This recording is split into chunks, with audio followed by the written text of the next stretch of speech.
Hey everyone, Clio here, and today I'm talking about anticipated releases for 2021. Now mind you, this is not going to be a list of, the moment these books are in stores, I'm buying them. For some of these, this will be the case, but I'm not somebody who really keeps up with recent releases a whole lot, especially not because I'm still trying to heavily reduce the amount of unread books on my shelves, so priority definitely goes to those books over recent releases. But a lot of my excitement throughout the year concerning recent releases will be related to early reviews I'm hearing from other creators on BookTube. But these are definitely books that I've anticipated. I'm excited about them coming, but definitely for some of these I will be waiting out what the early reviews are for them before I dive into them. So it's more of a list of these things I'm keeping on my radar to see what other people are thinking about them and whether I want to immediately dive into it or whether it will just be at a later date when I get around to it.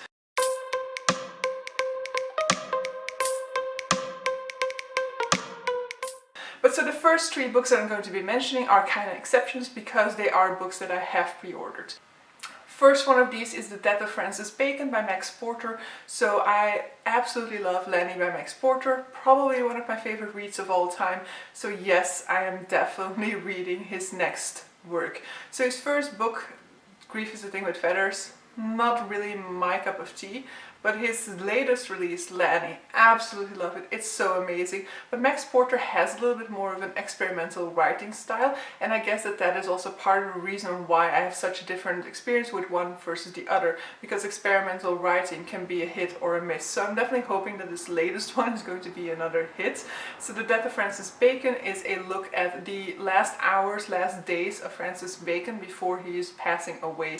It's apparently a story told through 7 written paintings, so I cannot really imagine what that's going to be like, but I definitely love the experimentation that Max Porter does, and I'm hoping that this is another one that's going to really profoundly affect me, that I'm going to be adding to that list of favorite reads of all time.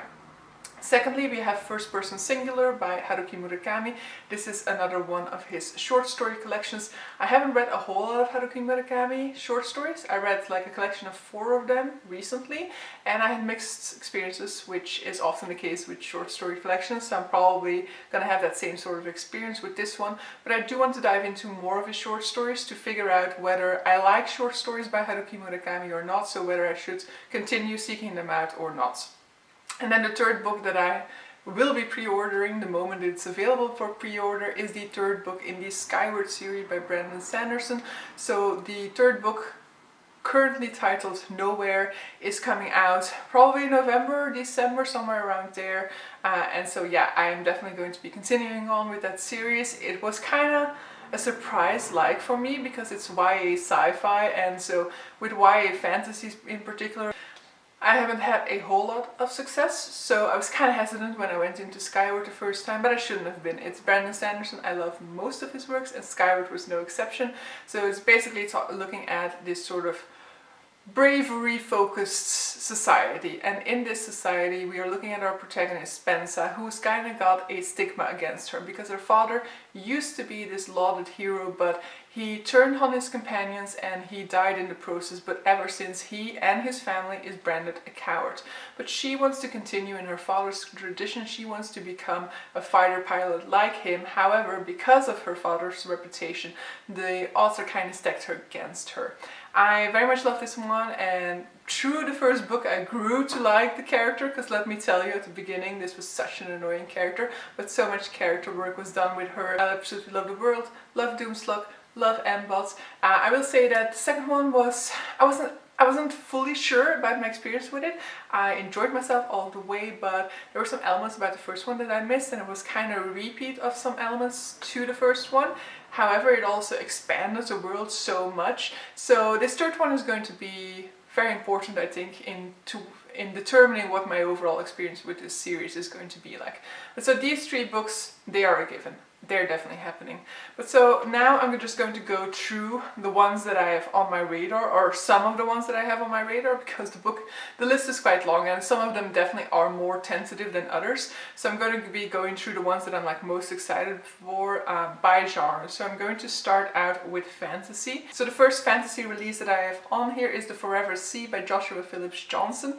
So this is a fantasy book in which we're looking at this world in which they're basically everybody's moving around on these ships on a sort of like eternal grass sea. However, apparently it's not as innocent as it sounds, because our protagonist's grandmother jumps into the sea, and while it's assumed that she committed suicide, our protagonist finds a note that makes it clear that this wasn't suicide, that she's actually going down underneath the sea to try and uncover some secrets that have been hidden from this society. And so it's described as being an environmental fantasy, which is definitely the main part of what is drawing me into this one, so I'll keep a lookout for that one.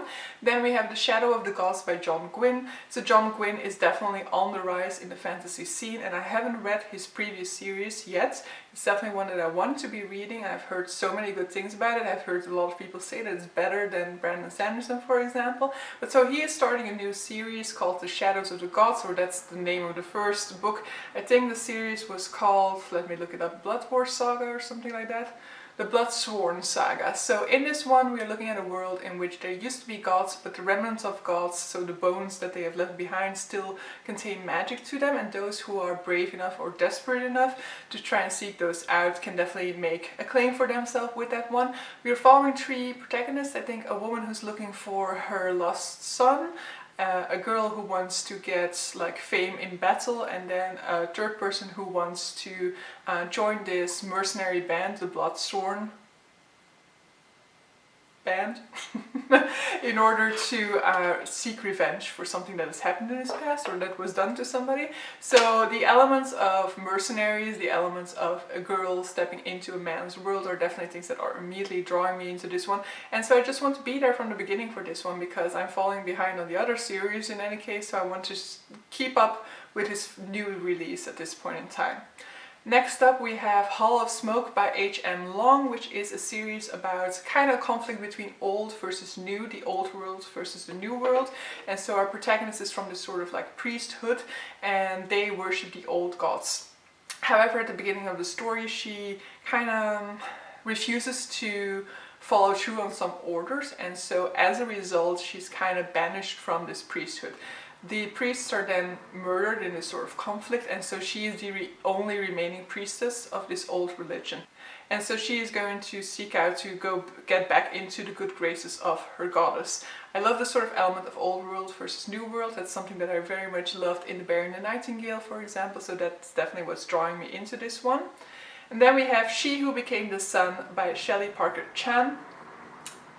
This one sounds amazing and I absolutely want to read this one. I have requested an arc on NetGalley, but I don't know whether they will approve it or not. But so this is basically a Chinese history retelling. So it's historical fantasy, something I found that I really like, especially based on Chinese history. So we're kind of looking at the origin of the Ming Dynasty. It's marketed as Mulan meets The Son of Achilles. So it's basically about this boy and a girl, they're brother and sister, and he's destined to be a great person. He's destined for greatness. She is destined for nothingness, but we don't know anything more about what this entails. However, the two kids are orphans at a young age, and the boy actually dies almost immediately. But so the girl then takes up her brother's identity in order to escape her fate. So it sounds amazing, and in any case, girls hiding behind boys' bodies in order to escape the restrictions of feminine society. Always love that sort of a plot storyline. And so yeah, I'm super excited about this one. Then we have The Jasmine Throne by Tasha Suri. So this is Indian-inspired fantasy, and we're kind of looking at these two female protagonists. One is a captive princess. She's kind of abandoned by her treacherous brother into this sort of like ruined temple, and she has some maidservants at her disposal, one of which is hiding a dark secret or a secret identity, and so it's going to be about these two finding out each other's secrets and I guess, overthrowing the treacherous brother. It definitely sounds interesting. I haven't read Indian-inspired fantasy yet, so I'm very intrigued about that one. And so luckily this author also has some previous work available, so if I really love this one, I can also dive back into her back catalogue. Then we have A Song for the Road by Catherine Labadie, and I don't remember how I stumbled upon this book. I was looking for something specific, and it might be disabled representation in fantasy, but I'm not entirely sure. But so we're looking at this girl who has poor health, but I'm not entirely sure whether she has chronic illness or what in particular is causing her poor health. But so she kind of makes a plea to the gods to help her, and she is sent this sort of foundling, yeah, she is sent this sort of foundling elf baby who is mute. And so I just hope for this nice banding together of disabled characters having their great own adventure story in which they are the protagonist and they come into their own, in which they realize that, you know, the people around them are just trying to hold them to standards that don't work for them, but that they still can stand in their own right and have their own great purpose in life. So yeah, that's what I'm hoping for this one, and so I am intrigued about this one. I think I mentioned in a video somewhere that I do want to focus a little bit more on disability in fantasy, for example, so that would be great. One that's more on the lookout, because I don't know any particulars about the plot yet, is The Return of the Sorcerers by Silvia Morena Garcia. I don't have a premise for this one yet, but I did like Gods of Jade and Shadow, so once there's more information available about this one, I will definitely be keeping an eye out for it. Then we have The Unbroken by C.L. Clarke, which is definitely one for which I want more like reviews. I'm waiting for early reviews for that one, because because we're looking at this sort of like child soldier who is taken away from her homeland into this sort of like training to become a soldier, and she is very much loyal to the people who have taken her in, and she's very much loyal to her new soldier family. However, when she's sent back to her homeland to butcher people there, she does start to get this sort of conflict of loyalty and starts to realize that blood might run thicker than she had previously imagined. And so it's about that internal conflict that she has to deal with. But that in and of itself, it's interesting, but not interesting enough for me to prioritize it in 2021. But who knows, maybe if I'm hearing great things about it, that will change. Another one that I'm keeping my eye on is The Mask of Mirrors by M.A. Carrick, which seems to be sort of like intrigue, subterfuge storyline. So we have this con artist who goes to the city of dreams and who's trying to kind of weasel her way in and kind of go under the radar and gets and be able to like steal things or something like that, or some sort of subterfuge. But she quickly realizes that she's just one amongst many con artists in the town. So it sounds intriguing, but there's not enough of a hook into the story that's been explained in that premise for me to be absolutely sure about it, so we'll have to see what happens with that one. Next, let me go into a couple of sci-fi titles. So sci-fi is not a main genre, but I do have a few that have sparked interest for 2021. The first one is The Kingdoms by Natasha Pulley. So this is a time travel novel. It's going to present us with an alternate history, and it's going to ask questions of whether you should change the past if it can save the future, if that will also entail you losing everybody that you actually care about. And it's going to be combining that with the amnesia trope. So I love time travel tropes, I love amnesia or memory loss tropes. So I'm very intrigued about what this book is going to be presenting to us. Then we have Remote Control by Nnedi Okorafor, which is another novella by her. So she has written the Binti series, which I have yet to read. Really want to read it, but at the same time I might as well immediately try her new book since she's coming out with another one. It's very weird premise. It's very, I really don't know what to make of it, but she's like the adopted daughter of the Angel of Death, so she has death constantly guarding over her and looking over her shoulder. And so it says here, the day Fatima forgot her name, death paid a visit. From here on, Jesus, learn how to write. From here on in, she would be known as Sankofa, a name that meant nothing to anyone but her, the only tie to her family and her past. Her touch is death, and with a glance a town can fall. And she walks, alone, except for her fox companion, searching for the object that came from the earth and gave itself to her when the meteors fell and when she was yet unchanged, searching for answers. But is there a greater purpose for Sankofa now that death is her constant companion? So that means nothing. That just sounds like weird. But I will give it a go because it does sound intriguing and I like weird books. Another sci-fi that I have on my radar is Project Hail Mary by Andy Weir. So Andy Weir is the author of The Martian, which I have yet to read, so probably I'll read that one first before I dive into this one. But Project Hail Mary is a sort of like high stakes mission in which there's just one survival, and if he fails in the mission then humanity is doomed, our planet is doomed. However, he also doesn't really know what's at stake because he has lost all of his memories. So another memory loss one, combined with very high stakes, but so I'm very intrigued about that one. And then another sci-fi I have on here is A History of What Comes Next by Sylvain Neuvel, which is the first book in a new series by him. I do have an arc for this one. I must say that I wasn't the biggest fan of his Thebes files, so I've only read the first one so far, and I liked it just fine, but I didn't absolutely love it. But so this one is going to be looking at the space race. But so it's like a retelling of the sort of space race, but very much looking at the darker side of the space race, you know, the compromises that were made, the sacrifices that are made, the way in which a lot of things get put aside, gets thrown by the wayside in order to reach a certain goal. So yeah, very much intrigued to look at that one because, you know, the space race was definitely something that is glorified within American history, so it'll be interesting to look at like a darker side of that story. Then let us move on to general fiction. So first up I have A Room Called Earth by Madeline Ryan. Don't know too much about the premise, but it is a own voice narration about a neurodivergent character. So all I know about the premise is that this girl is going out to a party, she arrives there, she doesn't really vibe with the place and she leaves again, but so that doesn't tell me anything, but I do want more own voices narrations about neurodivergent characters, so I do want to be on the lookout for what people are saying about this one.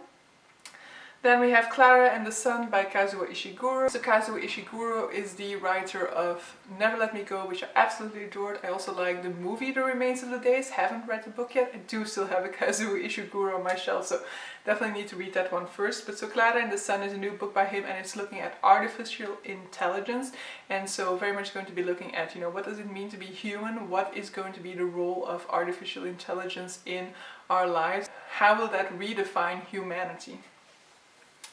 I have a few Japanese literary works here as well. So I have The Woman in the Purple Skirt by Natsuko Imamura, which is this book about these two female characters and their close bond, while actually one of them is kind of manipulating the other one.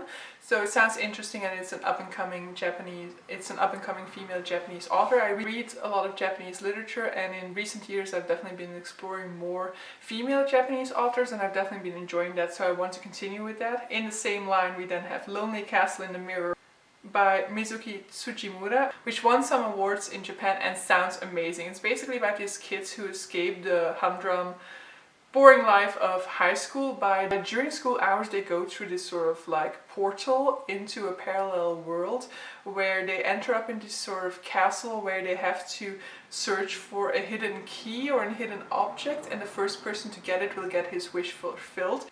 However, they do need to return before 5 p.m. or otherwise they're killed by this sort of witch who lives in the castle. And there's also something with memories, but I don't really remember what the memory aspect to it was. But it sounds amazing. I absolutely need this. It's a type of weird story premise that just sounds like it has the potential for greatness.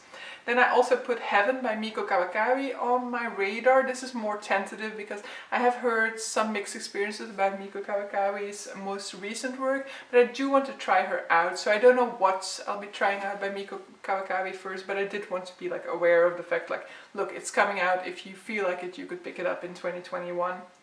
Do I have other general fictions on here? Another one that I have on here is The Women of Troy by Pat Barker. Similar case to Miko Kawakami, not necessarily fully, but it's another case where I'm not sure which Pat Barker book I want to try first or whether I want to try one in 2021. But so she's the author of The Silence of the Girls, and so which was a Odyssey reimagining, I think, in which we were looking at the female perspective on the Odyssey. This is going to be the same, but then for Troy, for the Trojan War. And I think I'm more interested in that one than in The Silence of the Girls, but I'm not entirely sure yet whether I'll get around to that. Then we also have People Like Her by Ellery Lloyd, which is basically going to be looking at influencer culture, as we are following this woman who has this very successful Instagram account, and the different perspectives that people in her direct environment have on what she's doing and on, you know, the way in which she's accurately portraying her life, and also in the way in which certain of your fans might look at you. You know, there's this one obsessive fan who thinks that she has everything in her life and she doesn't deserve to have all of those things. And so it's definitely looking at this sort of new aspect of social media and the way in which we represent our lives and the way in which that might give misleading information, but also the way in which we might be inviting certain people into our life that we don't really want in there, and the way in which that can have an effect. So it sounds interesting, but so with that one definitely I'm more hesitant. Definitely will depend on, you know, early reviews, whether it's done in an interesting way or not, whether the writing style is worth anything or not. Another one, let me see. Alright, that's kind of what I want to say for general fiction. And then I do have a graphic novel on there as well. So I have a graphic novel called 2 Week Wait, an IVF story by Luke Jackson and Kelly Jackson. So this is a graphic novel all about IVF. I don't know a whole lot about the actual process of IVF, and so I've heard it's very hard and very emotionally taxing. And so I do want to have a look at what it really entails and the human impact on that, because I do actually also have a friend who is starting that process, and so I want to understand what she's going through at this point in time. And then finally, let me go through a couple of non-fictions that I have on my list. So first of all, I have The Chief Witness: Escape from China's Modern-Day Concentration Camps by, I cannot pronounce this, Sairagul Soitbay. I don't know how to pronounce that, so the title is up there. So this is a look at concentration camps within China. So we're looking at this woman who was a doctor, so she had this prestigious profession. However, she is of the Kazakh minority, and so she ended up in one of China's concentration camps. And so it's a look at the reality of those concentration camps, but also at the way in which China views itself and its role within the world. And so I'm very much interested in mostly in that concentration camp side of it, because, you know, it's things that we hear about, but nobody, I think, really has an idea of what the reality is of living inside one of those concentrations, of what really is going down in that. So I'm interested in that. The idea of like China and the way that China sees itself within a global perspective, I think can easily slip into this sort of like fear-mongering about China, or this westernized view of China as the enemy who's out to control the entire world. So I'm more hesitant with that aspect of the novel, but I am definitely going to still give that part of it a go. Next up, I have The Invention of Miracles, Language Power, and Alexander Graham Bell's Quest to End Deafness. So apparently Alexander Graham Bell's mother, I think, or his aunt, somebody in his close, a close relative of his, was deaf, and so basically he invented the telephone while he was trying to invent a way to improve their communication. And so while trying to improve communication for deaf people, he actually invented something that made it even more difficult for deaf people to keep up with modern technology, to keep up with modern ways of communication. And so it's going to be looking at that interesting dynamic. And so I think it sounds very interesting. I don't read a whole lot of nonfiction, so I don't know whether I'll be able to prioritize it, but it's definitely one that I want to keep an eye on. And then we have Our Hormones, Our Health, How We Can Use the Power of Our Hormones to Master Any Stage of Life. So by Susanna Esch-Belke and Dr. Susan Kircher-Browns. So this is looking at hormones, female lives and hormones, and the way in which it impacts our lives, and the way in which we might have certain symptoms that nobody has really ever referred to as being due to hormone imbalances, and nobody really ever talks about the way in which we could actually counteract some of those symptoms by certain things such as exercise, such as nutrition. So it sounds like it's going to be very educational and might really have an impact on the lives of females, so I definitely do want to give that one a go as well, hopefully. So these are basically the main books that I have on my radar for 2021. As I said in the beginning, not all of these are like priority reads. There are definitely some that I think were clear to you guys from my explanation that I'm more excited about than others. But so definitely for a lot of these, I will also just be on the lookout for that early reception. If I see a lot of people buzzing about them when they just come out, I'll definitely be more intrigued and more excited about picking them up myself. But so these are definitely ones that, based off of what I'm reading in terms of the premise, there are elements there that are drawing me into them. So let me know if there's anything else that you are very much excited about and what's really drawing you into them, so that I can maybe add them to my list. And yeah, hopefully you enjoyed this video, and see you guys for a future one. Bye!